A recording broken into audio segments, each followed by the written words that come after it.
नमस्कार दोस्तों। आज के इस वीडियो में मैं आपको भारत की स्पेस एजेंसी इसरो की एक ऐतिहासिक उपलब्धि के बारे में बताने जा रहा हूँ। साथ ही जानेंगे सोलर स्टॉर्म क्या होता है और क्या आने वाले समय में सूरज पर कुछ ऐसा होने वाला है जो हमारे प्लैनेट को जलाकर राख कर देगा। और सबसे इम्पोर्टेंट क्वेश्चन, अगर फ्यूचर में ऐसा कोई डिस्ट्रॉय होने वाला है तो उससे बचने का रास्ता क्या है।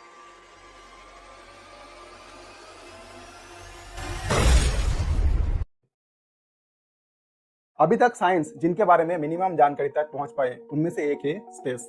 और करोड़ों रुपए खर्च करके एक देश ने जो जानकारी हासिल करते हैं वो 100% किसी देश के साथ शेयर नहीं करेंगे। ये तो हम सभी जानते ही हैं। इसलिए हर देश को अपने नॉलेज को अपडेट करने के लिए खुद की मिशन लॉन्च करने पड़ते हैं। अभी हाल ही में भारत में चंद्रयान 3 सक्सेसफुल मिशन कंप्लीट किया है और उसके बाद बिना टाइम वेस्ट किए भारत ने सूरज को स्टडी करने के लिए अपना पहला मिशन, जिसे आदित्य L1 कहा जाता है, सक्सेसफुली लॉन्च करता है। यह मिशन हमें सूरज और हमारे प्लैनेट तथा सोलर सिस्टम पर इसके इफेक्ट को बेहतर ढंग से समझने में मदद करेगा। लेकिन इससे पहले कि इस मिशन के बारे में और जानकारी मैं आपको दूं, please subscribe to my channel and press the bell icon for notification upcoming videos. And if you like this video, please like it and share with your friends. आपको मालूम होगा कि आदित्य का मतलब है सूरज, और सूरज जो कि सोलर सिस्टम का ऑनर है, जिनमें 99.86% सोलर सिस्टम का मास पाया जाता है। आदित्य L1 सोलर एटमॉस्फेयर और सोलर मैग्नेटिक स्टॉर्म के बारे में ऑब्जर्वेशन करेगा। इसके अलावा ये भी स्टडी करेगा कि इन चीजों को अर्थ एटमॉस्फेयर पर क्या इफेक्ट पड़ता है। सोलर स्टॉर्म असल में इलेक्ट्रोमैग्नेटिकल रेडिएशन ब्लास्ट होते हैं जो कि सूरज के सरफेस पर होते हैं और जिनकी इंटेंसिटी काफी ज्यादा होती है और उनके कारण टेम्परेचर इतना बढ़ सकते हैं कि लोहे को भी भाप बनाकर उड़ा सकते हैं। और वैज्ञानिक द्वारा ऐसा माना जाता है कि आने वाले समय में ये सोलर स्टॉर्म इतने पावरफुल हो सकते हैं कि वो अर्थ को भी अपने चपेटे में ले ले।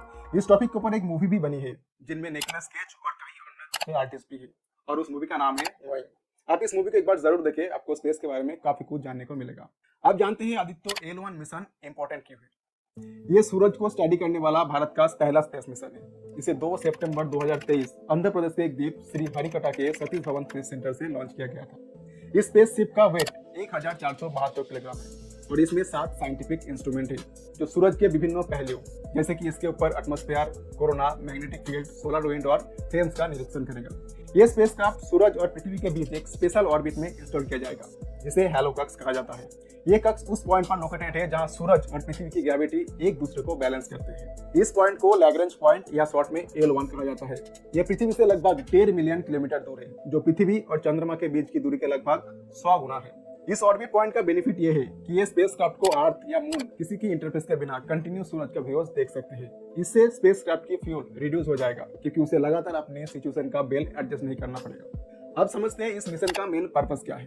मिशन का मेन पर्पस सूरज के ऊपर वायुमंडल, जिसे कोरोना कहा जाता है, इस कोरोना को स्टडी करना है जो इसकी सरफेस से कहीं अधिक गर्म है। कोरोना सोलर विंड कणों का एक सोर्स होता है जो सूरज से निकलते हैं और पूरे सोलर सिस्टम को अफेक्ट करती है। और साथ ही ये मिशन ये भी स्टडी करेगा कि समय के साथ सूरज के मैग्नेटिक फील्ड कैसे चेंज होते हैं और ये फ्लेयर्स and coronal mass ejection solar event को कैसे अफेक्ट करते हैं। ये सूरज के प्लाज्मा के ह्यूज एक्सप्लोसिव है जो पृथ्वी पर जियो मैग्नेटिक यानी भूचुंबकीय तूफान के कारण बन सकते हैं और सैटेलाइट पावर ग्रिड के कम्युनिकेशन सिस्टम को नुकसान भी पहुंचा सकते हैं। अब जानते हैं इस मिशन से हम क्या समझ सकते हैं। इस मिशन से हम समझ सकते हैं कि सूरज हमारी पृथ्वी पर क्लाइमेट एंड वेदर पैटर्न को कैसे अफेक्ट कर रहे हैं। हम सब जानते हैं कि सूरज पृथ्वी पर जीवन के लिए एनर्जी का मेन सोर्स है, लेकिन इसमें साइकिल ऑफ एक्टिविटी भी है जो हमारे एनवायरनमेंट को अफेक्ट कर सकते हैं। उदाहरण के लिए, जब सूरज बहुत ज्यादा एक्टिव होते हैं तो ये अधिक यूवी रेडिएशन आउट करते हैं जो ऊपरी वायुमंडल यानी अपर एटमॉस्फेयर को गर्म करते हैं। इससे ओजोन लेयर अफेक्ट होते हैं जो हमें हार्मफुल रेडिएशन से बचाती है। ये मिशन स्टेलर फिजिक्स के बारे में भी हमारे नॉलेज को भी कंट्रीब्यूट करेगा। सूरज हमारा सबसे नियरेस्ट स्टार है और हम इसको स्टडी करके जान सकते हैं कि अन्य तारे कैसे काम करते हैं और समय के साथ वो कैसे बदलते हैं। अब जान लेते हैं आदित्य L1 मिशन की 7 साइंटिफिक पेलोड के बारे में। आदित्य L1 मिशन में 7 साइंटिफिक पेलोड है, जिनमें 4 रिमोट सेंसिंग इंस्ट्रूमेंट और 3 इन सिटू इंस्ट्रूमेंट शामिल हैं। रिमोट सेंसिंग इंस्ट्रूमेंट सूरज के कोरोना, फोटोस्फीयर, क्रोमोस्फीयर और सॉफ्ट एंड हार्ड एक्सरे की इमेज एंड स्पेक्ट्रा को कैप्चर करेगा। और इन सिटू इंस्ट्रूमेंट L1 पॉइंट के पास सोलर विंड, मैग्नेटिक फील्ड और एनर्जेटिक पार्टिकल को मेजर करेगा। आप जान लेते हैं आदित्य L1 मिशन में कितने पेलोड है और वो किस प्रकार से काम करेगा।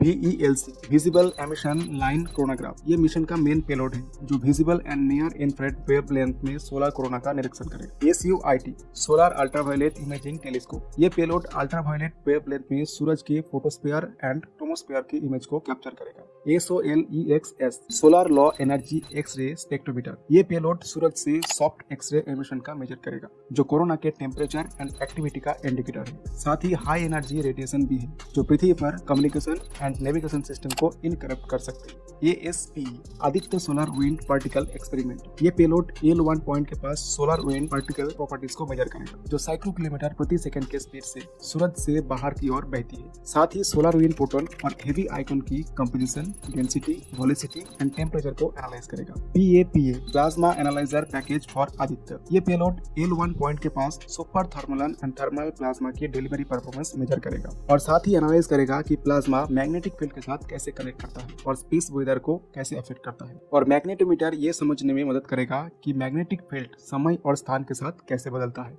उम्मीद है कि आदित्य L1 मिशन कम से कम 5 साल तक चलेगा और दुनिया भर की वैज्ञानिक के लिए वैल्यूएबल डाटा प्रोवाइड करेगा। और उम्मीद है आदित्य L1 से हम कुछ ऐसी जानकारियां प्राप्त होगी जो न सिर्फ भारत के लिए बल्कि पूरी दुनिया के लिए यूजफुल साबित होगा। ये स्पेस एक्सप्लोरेशन एंड रिसर्च में भारत की कैपेबिलिटीज को भी डिस्प्ले करेगा, और ये मिशन भारत के लिए एक स्पेस अचीवमेंट है और सभी भारतीयों के लिए प्राउड का मोमेंट है। मुझे आशा है कि आपने भारत के पहले मिशन आदित्य L1 मिशन के बारे में कुछ नया और इंटरेस्टिंग जाना होगा। यदि आपको कोई क्वेश्चन हो तो प्लीज उन्हें नीचे कमेंट बॉक्स में सेंड करें। एज सुन एज पॉसिबल मैं उनका उत्तर देने की प्रयास करूंगा। इस तरह की और वीडियो के लिए मेरे चैनल को सब्सक्राइब करना ना भूलें। वीडियो की अंत तक बने रहने के लिए आप सबको बहुत बहुत धन्यवाद। जय हिंद।